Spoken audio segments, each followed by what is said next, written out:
اعوذ باللہ من الشیطان الرجیم بسم اللہ الرحمن الرحیم السلام علیکم۔ لبیک اللہم لبیک لبیک لا شریک لک لبیک ان الحمد والنعمت لک والملک لا شریک لک۔ دوستو، اس دنیا میں کوئی ایسی جگہ نہیں جو خانہ کعبہ کی طرح مقدس اور مرکزی حیثیت رکھتی ہو۔ یہ مقام سعودیہ عرب میں وادی حجاز میں واقع ہے۔ روزانہ ہزاروں افراد 24 گھنٹے خانہ کعبہ کا طواف کرتے ہیں۔ خانہ کعبہ کی مقدس تصویر لاکھوں گھروں کی زینت ہے اور کروڑوں مسلمان اس کو اپنا قبلہ تسلیم کرتے ہوئے اس کی جانب رخ کر کے 5 وقت نماز باجماعت ادا کرتے ہیں۔ خانہ کعبہ مکعب یعنی کیوب کی شکل میں تیار ہونے کے ساتھ ساتھ تاریخ میں ایک خاص مقام کا حامل بھی ہے۔ دوستو، ہم خانہ کعبہ کے متعلق ایسے حقائق کے بارے میں جانیں گے جن سے بہت کم لوگ واقف ہیں۔ واللہ عالم، اللہ بہتر جاننے والا ہے۔ ہمارے ساتھ بنے رہیں۔ تو چلیں شروع کرتے ہیں۔ اگر آپ نے ابھی تک ہمارا چینل سبسکرائب نہیں کیا تو ابھی سبسکرائب کریں اور بیل آئیکن کو کلک کر کے ہماری لیٹسٹ ویڈیوز کے بارے میں اپڈیٹ جانیں۔ سبسکرائب کیجئے اور ہم آپ کو لیے چلیں گے آپ کی فیوریٹ ویڈیو کی طرف۔ فرینڈز، خانہ کعبہ کئی مرتبہ تعمیر ہو چکا ہے۔ خانہ کعبہ آج ہمیں جس طرح نظر آتا ہے یہ ویسا نہیں ہے جو حضرت ابراہیم علیہ السلام اور حضرت اسماعیل علیہ السلام کے دور میں تعمیر ہوا تھا۔ وقت کے ساتھ پیش آنے والی قدرتی آفات اور حادثات کی وجہ سے اس کو دوبارہ تعمیر کرنے کی ضرورت پڑتی رہی ہے۔ بے شک ہم سب جانتے ہیں کہ خانہ کعبہ کی تعمیر کا دوبارہ ایک بہت بڑا حصہ حضرت محمد صلی اللہ علیہ وسلم کی زندگی میں نبوت ملنے سے پہلے مکمل ہو چکا تھا۔ یہ وہ وقت تھا جب آپ صلی اللہ علیہ وسلم نے ایک بہت بڑی خونریزی کو اپنی دور اندیشی سے روک لیا تھا، جب آپ صلی اللہ علیہ وسلم نے ایک بڑے کپڑے میں حجر اسود کو رکھ کر ہر قبیلے کے سردار سے اٹھوایا تھا۔ اس کے بعد آنے والے وقت میں خانہ کعبہ کی تعمیر ہوتی رہی۔ آخر میں مکمل طور پر خانہ کعبہ کی آرائش 1996 میں ہوئی تھی، جس کے نتیجے میں بہت سارے پتھروں کو ہٹا دیا گیا اور بنیاد کو مضبوط کر کے نئی چھت ڈالی گئی۔ یہ اب تک کی آخری بڑی تعمیر ہے اور اب خانہ کعبہ کی عمارت کو پہلے سے کئی گنا محفوظ تصور کیا جاتا ہے۔ خانہ کعبہ کے 2 دروازے اور ایک کھڑکی ہوا کرتی تھی۔ معزز سامعین کرام، دوبارہ تعمیر کیے جانے سے پہلے خانہ کعبہ کا ایک دروازہ اندر جانے کے لیے اور ایک باہر آنے کے لیے استعمال ہوتا تھا۔ ایک زمانے میں خانہ کعبہ میں ایک کھڑکی ہوا کرتی تھی۔ خانہ کعبہ کی جو شکل آج موجود ہے اس میں آج صرف دروازہ موجود ہے، لیکن اب کھڑکی ختم ہو چکی ہے۔ خانہ کعبہ کے مختلف رنگ۔ ہم لوگوں کو خانہ کعبہ کالے رنگ کے کسوہ اور سونے کے دھاگوں میں دیکھنے کی ایسی عادت ہو چکی ہے کہ ہم اس کو کسی اور رنگ میں تصور بھی نہیں کر سکتے۔ یہ روایت عباسید جن کے گھر کا رنگ کالا تھا سے چلی آ رہی ہے، لیکن اس سے قبل خانہ کعبہ مختلف رنگ کے غلاف سے ڈھکا رہتا تھا۔ ان رنگوں میں ہرا، لال اور سفید رنگ شامل ہے۔ خانہ کعبہ کی چابیاں شروع سے ایک خاندان کی تحویل میں ہیں۔ دوستو، فتح مکہ کے وقت آپ صلی اللہ علیہ وسلم کو خانہ کعبہ کی چابیاں دی گئی تھی، لیکن بجائے اس کے کہ آپ صلی اللہ علیہ وسلم یہ چابیاں اپنے پاس رکھتے، آپ صلی اللہ علیہ وسلم نے یہ چابیاں بنی شیبہ خاندان کے عثمان بن طلحہ کو واپس کر دی۔ اس وقت سے آج تک وہ ان چابیوں کے روایتی رکھوال ہیں اور آپ صلی اللہ علیہ وسلم کے نادر الفاظ کی روشنی میں یہ چابیاں ہمیشہ ان کے پاس ہی محفوظ رہیں گی۔ آپ صلی اللہ علیہ وسلم نے فرمایا تھا، اے بنی طلحہ، یہ چابیاں روز قیامت تک تیری تحویل میں رہیں گی، سوائے اس کے کہ وہ زور زبردستی غیر اخلاقی طریقے سے تجھ سے چھین لی جائیں۔ پہلے خانہ کعبہ عوام کے لیے کھلا رہتا تھا۔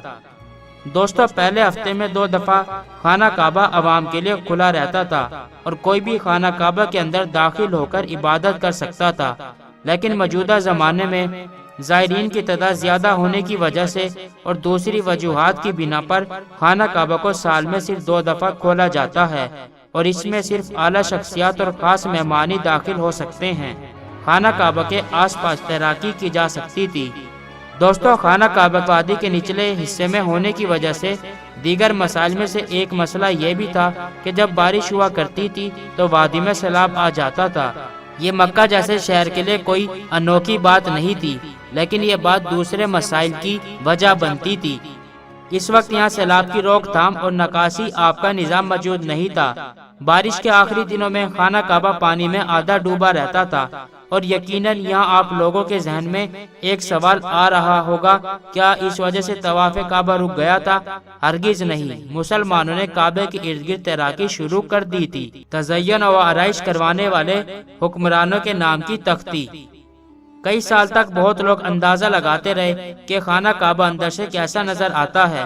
وہ لوگ خوش نصیب ہیں جن کو خانہ کعبہ کے اندر داخل ہونے کی سعادت ملی، اور ایک خوش نصیب وہ ہیں جن کو تصویر بنانے کا موقع ملا، اور لاکھوں لوگوں نے یہ تصویریں انٹرنیٹ پر آن لائن دیکھی۔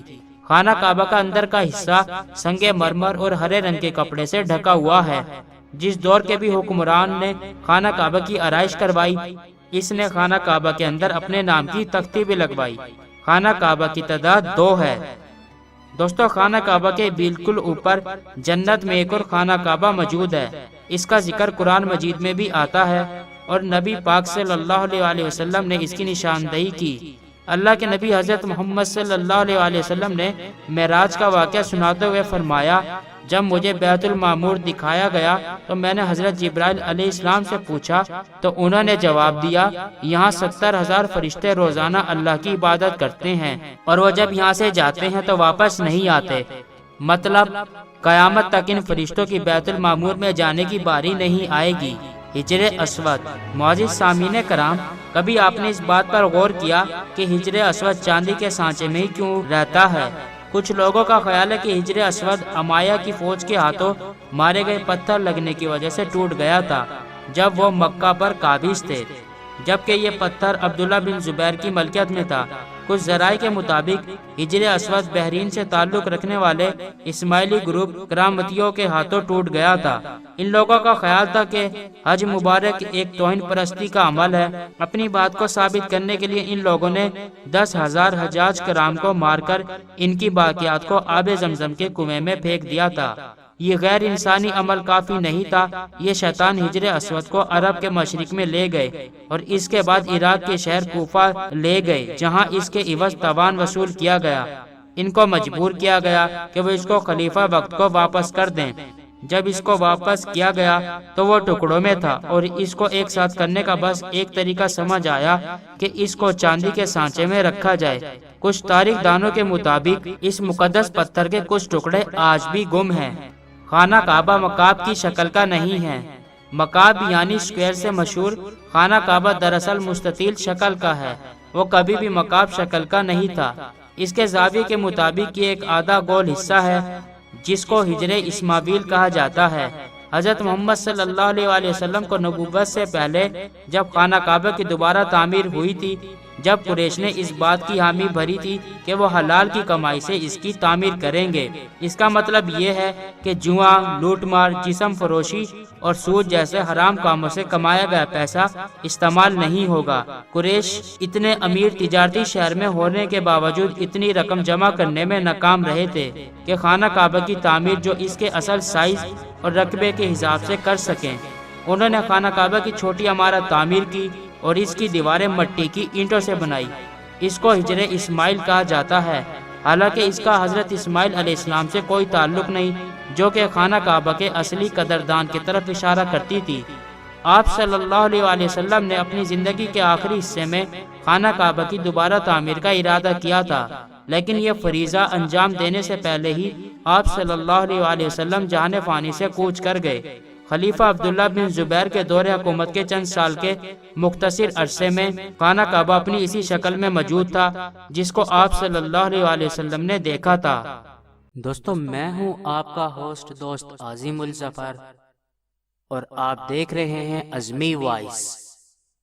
دوستو، آج کی ویڈیو کے بارے میں آپ کی کیا رائے ہے؟ کمنٹ باکس میں اپنی رائے کا اظہار ضرور کیجیے گا۔ دوستو، انشاءاللہ اب ہم اپنی نیکسٹ ویڈیو تک کے لیے نئے خواہشات کے ساتھ آپ سے اجازت چاہیں گے۔ خوش رہیں، خوشیاں بانٹیں، جیئیں اور جینے دیں۔ اپنا اور اپنے چاہنے والوں کا خیال رکھیے۔ لانگ لی پاکستان، لانگ لی پاک آرمی۔ اللہ ہم سب کا حامی و ناصر ہو۔ فی امان اللہ، گڈ بائے۔ دوستو، یہ ویڈیو آپ کو کیسی لگی؟ اچھی یا بری؟ اپنی رائے کا اظہار کمنٹ باکس میں ضرور کریں تاکہ ہمیں پتہ چل سکے ہم جو محنت کر کے ویڈیوز بنا رہے ہیں آپ کو پسند بھی آ رہی ہیں یا نہیں۔